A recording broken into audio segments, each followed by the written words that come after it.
This is Joe, Michelle, Melissa, and Shannon. with More Than a Sniff, where we talk about everything dog. from training to nutrition, From behavior modification to grooming. From vet visits to dog parks. From getting to know us to having guests. Today we're going to talk about, we've been doing a herding class and you know, we have herding breeds except for Shannon, and what I really want to talk about is how the training so far has, that you feel like how, one, you can incorporate it into some of the training that you're doing with other dogs, and also how you feel like it's impacted your dog on just a regular basis of, it's intense training. It's a lot of pressure on the dogs, and it can bring out the worst in situations, but in the same breath, it totally shifts their mind and brings out the best in them. So we're just going to talk about how herding training, no matter what the breed, can enhance your dog's life and your relationship with them, but also, how you feel like it's impacted your own dogs on a day-to-day basis. So, Shannon, let's start with you and talk about Louie and what's happening there and how you feel like it's kind of changed things, because it sure,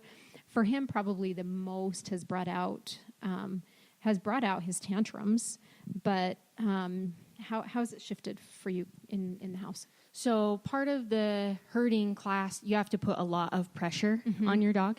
And Louie can take a lot of pressure. Like the level of pressure I have to get to make him do what I want wears me out. Yeah. I'm so tired after the class. Yeah. Oh my gosh, because of the level of pressure I have to put on him. Right. And since he's a bulldog, he has this piece of him that won't back down, and that's, so you have to put a lot of pressure on him to get to that point where he says, well, no, I'm not going to back down. And then you have to put more pressure to get him to submit to you, right? Right. And that's when the tantrum happens. Yeah. When he doesn't want to do what you say, and he thinks he can pressure you into getting out of it, right? Right. So so what we do is just put more pressure and work through it without restraining him, which the primary way that I have worked through this before in my house has been restraining him. Right. And so it has made him back down better at home. Fascinating. Because he knows that he has to back down. Like there's not really a consequence to it. Right. The consequence is the pressure goes away. Yeah. And since the level of pressure is so high, it's the highest level of pressure I've ever put on him ever in his whole life. Now I can just put a little pressure on him at home, and he's like, oh, I have to back down. And we don't have to go to restrain. Right. So it's helped him work through helping himself calm himself down, I think, because of the level that we have to get to that I never thought of before. Yeah. I'm really proud of him with how well he's doing, because even though we've had tantrums, they haven't been really extreme. I wouldn't qualify them as extreme. Right. Would you say that, being an outsider looking in on it? So that's funny, because we talked about it in the truck. And it's intense, Shannon. And He's it's an intense yeah, dog. and so it doesn't feel so bad to you, because we don't know what you go through Every at day. home, right? And so we're like, oh my gosh, like he's going to kill somebody.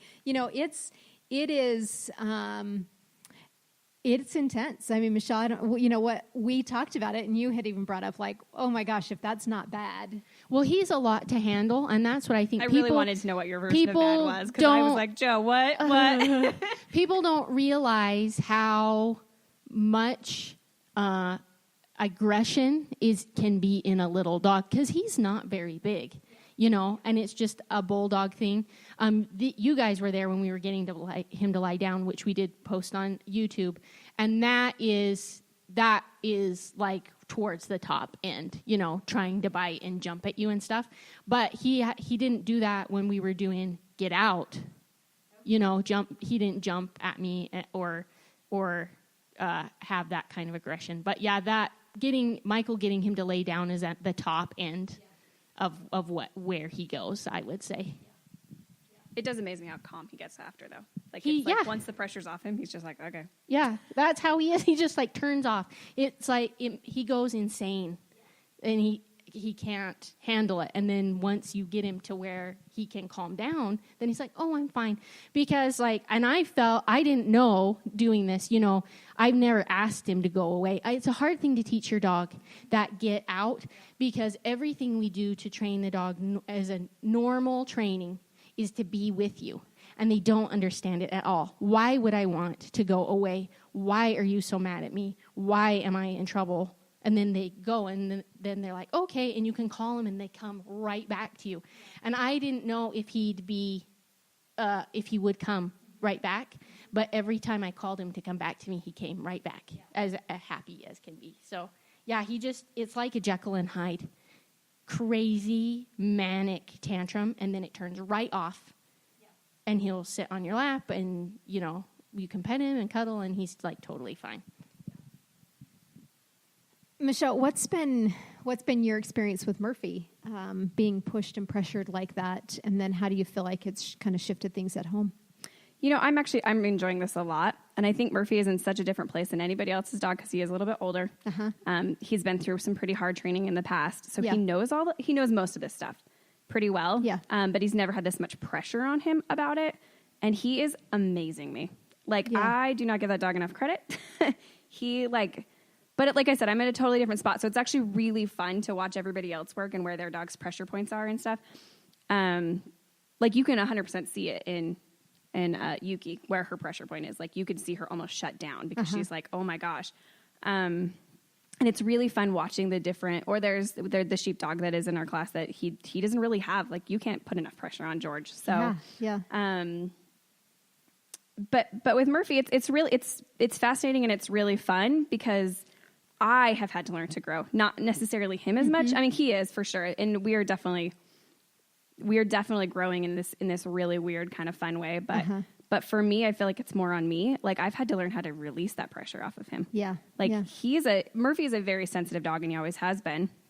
But this kind of training, I literally had to walk away and just let him be on the barrel last week. Yeah. And I was across the arena, not even paying attention to him because that was the only way I felt like I could completely let him have his release on the barrel. Sure. Versus me being hovering over him. So I think I'm growing more as a trainer than he is as being a trained dog. Sure.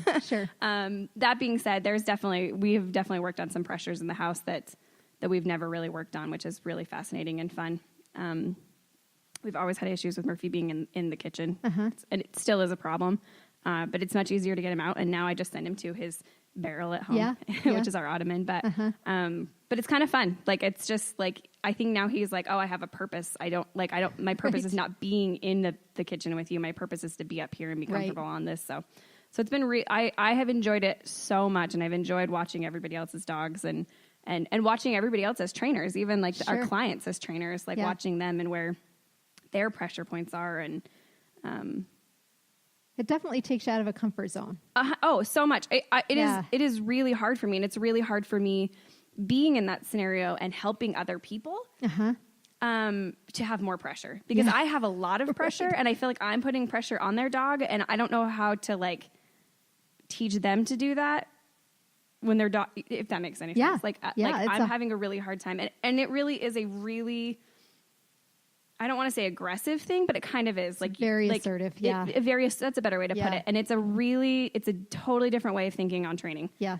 And it is fascinating. It's really interesting. Yeah. It's, on a personal note, for training, as long as I've trained, sometimes it just gets boring. Not the new dogs and not the new people, but it's over and over and over. And so, for me, I've kind of found this new light for me of something new, something different. And I went through this when I went through a gun dog series and I got a pointer intentionally because I was going to go hunting, and not that I'm a hunter at all, but I wanted to learn something new with the dogs. And that sparked up a whole new world for me in learning how to train gun dogs. Is I just needed to learn something new. And that's completely opposite and completely different than the herding stuff. And so, I'm always striving to look for stuff and find new ways to spark me and also keep my clients engaged in general. So it's fun to hear that you're growing as a trainer. I got Trigger with the intention of learning how to train herding dogs. So it wasn't like, oh, I have a dog and oh, it's a herding dog. And I really got her with that intention. And so it's definitely been a fun journey as a trainer to learn something new. Oh, absolutely. And I'm taking the stuff we were learning there and putting it into like real life scenarios too. Yeah. Where I've got a doodle right now that I'm working that is a bolter.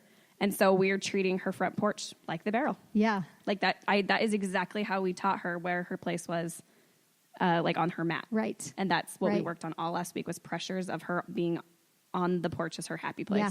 Yeah. It's fascinating. Yeah, I did it yesterday with 3 Dobermans. And I'm like, we're going to teach something new. One of her biggest concerns, she has goats, and the Dobermans are chasing the goats and she wants to be able to be out with her goats and, and just kind of wander and have her dogs with her too. And so, so the first thing that we taught was barrel. And so we had all 3 of these Dobermans sitting on the barrel while the goats were zipping around in the field and real life stuff that happens. And then I had another client on Saturday that her sister was in town from Canada and she does competitive obedience. And, that's a whole different separate thing. And so we were talking about, pressure to get the quick results because her dogs are not really into playing. They're dachshunds and she competes in obedience, which I think is pretty impressive in and of itself. And so we talked about how pressure you can get the results. And so I just started pressuring the Chihuahua that I'm working with. And I've never taught her to go to her bed. I just started pressuring and just putting pressure on her. And she went to her bed because she naturally finds comfort there. And so that's where she went to, and I backed off. And so they just learn, that pressure. Sometimes you have to put more. Sometimes it's everything that you have and backing off. But yeah, I'm having fun with it just in regular everyday things with clients of how can I use this to get what the client is looking for, and people are kind of having fun with it. It's funny how fun it is to have a barrel. I think, like how I said, as a trainer, I'm growing that. Like I'm learning where my pressures are and how I put pressure on dogs. It's been amazing how much you will watch other people and like how soft they are or how much pressure and it opens up a whole new thing of like even if you are teaching sit with treats like now you can watch the client and be like, no, okay, now you need to back off. You're putting you don't realize your body pressure is doing that much. Right. Even just like my one foot puts a lot of pressure on Murphy. A lot. Yeah. It puts a ton if I have my foot facing him. You can tell. And yeah. I literally had to turn around and stop looking at him because I knew it was right. it was too much for him. Yeah. Yeah. Melissa, let's talk about your journey. You have a border collie and an Idaho shag and going from everyday training into this world. Yuki's pretty soft. Yeah. And so kind of tell me where you're at with it and what your journey has been so far. So I've really loved, like Michelle was saying, the pressure and kind of learning when I'm putting pressure, the amount of pressure and timing has been big. Releasing and kind of completely disengaging, because even when I look at Yuki, because she is so soft that she takes that pressure. Yeah. I was playing with it. She was out in the barrel in the yard, and I was just inside the kitchen window, and I'd put pressure on her to stay, and she would just look at the window. Yeah. And so even that much, and it's really helped me kind of figure out how she's a lot tougher than I give her credit for in a way. Like when she's kind of getting all sheepish and getting down, going, okay, no, you're fine up on the barrel, and not going to her, because then I'm just reapplying pressure. Right. So yeah, it's been really fun. I've been doing stuff with Cooper as well. So I'll come back from the class, and when I'm practicing with Yuki, work with Cooper. Yeah. And it's been fascinating watch. So Yuki will keep redirecting onto Cooper if Cooper's not doing it right. And I don't know if she's reading, I think she's just reading my pressure. Sure. So I've had to take Yuki out of the picture because she is too, I'll say get out, and she's like, okay, where am I going? I'm going out. Yeah. And Cooper, it's really helped her. So she has a weird pressure, so it's soft, but she responds big. Yeah. So she gets Yeah. super sheepish and she'll come and try to lay down Yep. and give me her belly. So kind of being super rough with her Mm-hmm. and being like, no, you're going to survive. You're going to stay on the barrel. Right. And kind of showing her that she's not going to die with a small amount of pressure. Yeah. Yeah. So it's been a huge adjustment for her to get used to high pressure. 'Cause we don't do that in our everyday Right. Right. life. Yep. Yep. It's been really good. I've liked Get Out. So when I'm trail running, I use Out, keep going. Mm-hmm. But I've just started using Get Out now because Cooper will just stop.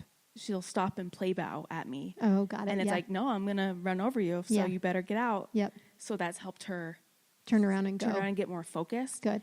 And Yuki does the same thing. When she turns around, it's like, oh, hey, you're still coming. Yeah. It's like, I'm going to run over you. Yeah. So Yeah. using that, explaining pressure has been super helpful. And also the growl. Mm-hmm. So I have a client with, it's a Border Collie Pyrenees mix. Uh-huh. And Fascinating. he's very, very, wants to be in between her legs, always whiny, very clingy. Mm-hmm. And he doesn't listen to her if she says, stop, go. Yeah. He's like, nope. Like he needs a lot of pressure Right. to get him out of that state. Yep. So our lesson yesterday was growling and finding when he responded to growl. Uh-huh. And she actually had me record my growl on her phone. And she sent me a video where he was getting off of his bed. And so she played the growl and he backed up because she hadn't Yeah. have her growl quite right yet. But Yep. just using that in her confidence, Yeah. which when she had her growl, she immediately changed her body language Right. Right. to give pressure. Yeah. So that's been super fun to Yeah. kind of get people to start growling. Yeah. Yeah. It's, it's so fascinating just to watch him. Triggers her pressure. She's tough. She's super tough, and she wants to put pressure really, really hard back on me. And so when I increased my pressure, her aggression came out pretty fierce. She actually she got a hold of me and shook me. So it's fascinating to find that pressure and how much you have to put on. The challenge, like Shannon, when you're saying that, they'll come right back to you. Once I get trigger out, she's like, I don't want to come back into you. And, which is, it's totally fine because when we're working sheep and goats, it's not something that you have them actually come into you. But I've really had to work hard and like, how soft do I need to go to get you to come into me? And that's been another super big challenge because, for me, tapping the leg, turning sideways, inviting her in has always worked. But when the amount of pressure that I've put on her to get out, that's not good enough. I've even got down on the ground. I've baby talked to her and she's like, I'm just going to stay right here. So then I had to go get her. So then I ended up using a double leash that I would pull her into me and then send her out and pull her into me and send her out because she was just like, there is no amount of soft that's going to make me come into you because you're just going to make me go out again. And so that's been super fascinating. Mick being the Border Collie and the lines and the breeding that he has coming into me is super hard for him. He wants to stay about 5 feet away, and that's his recall, that's his comfort, and so getting him to come all the way into me has been challenging as well. And so, he's got a recall. We're like 80% there. I got blew off this weekend a couple of times by him. But, it's fascinating to find that happiness and where, when I was recalling, not really recalling him, but asking him to connect in with me, I accepted 5 feet. And then he was circling around me because that's what genetics says that's where he needs to be. And that's tough for me as a trainer because come into me is come into me and accepting that bubble, is challenging. So the training in and of itself is been super fun, and I've enjoyed transitioning it to clients. Shannon, both your sisters are in the herding class with us as well, and talk to me a little bit about some of the behaviors that you've seen in them with their dogs that has been a different shift. My one sister, Allison, that has Spud, is very soft, very soft.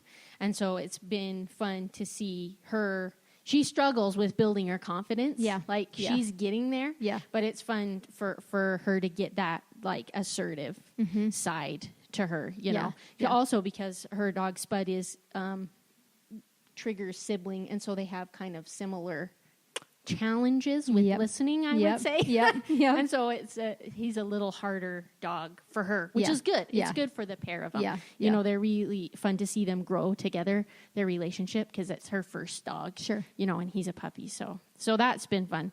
Letty's dog, Red, is she's always really tough on him and expects him to behave the way that she wants Yeah. in public all the time. Yeah. And so it's just been fun because like one of the things we were doing was get on the barrel, get off, lie down, and then come. And he was having a problem with lie down in the middle to start. But by the end of the class, you know, she worked with him over and over and over. Yeah. And by the end of the class, he was getting it. And so it's just fun to see her as a trainer, you know. Yeah.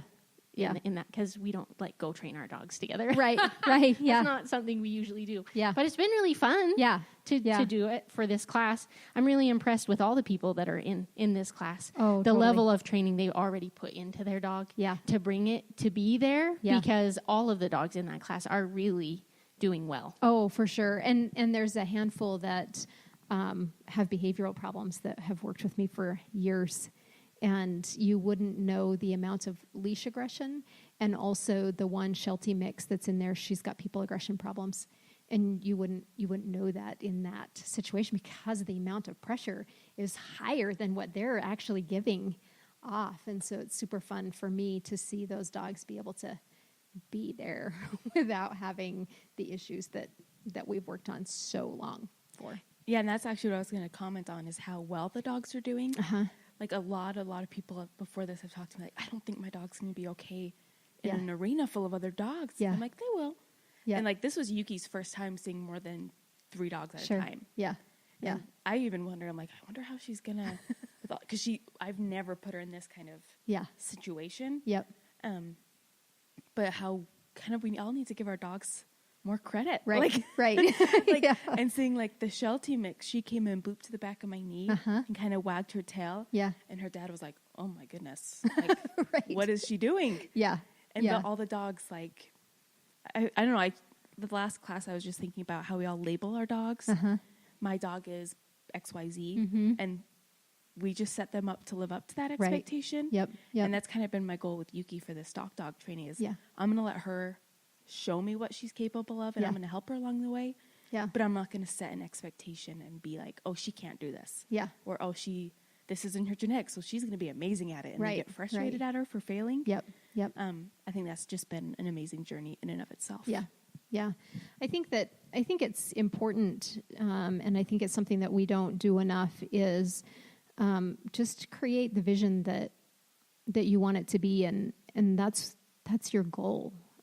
Whatever it is, but there's always failures along the way, and if you look at life in general as like life is like a battle, then life is going to be a battle because you're going to fight all the battles that you put in front of you.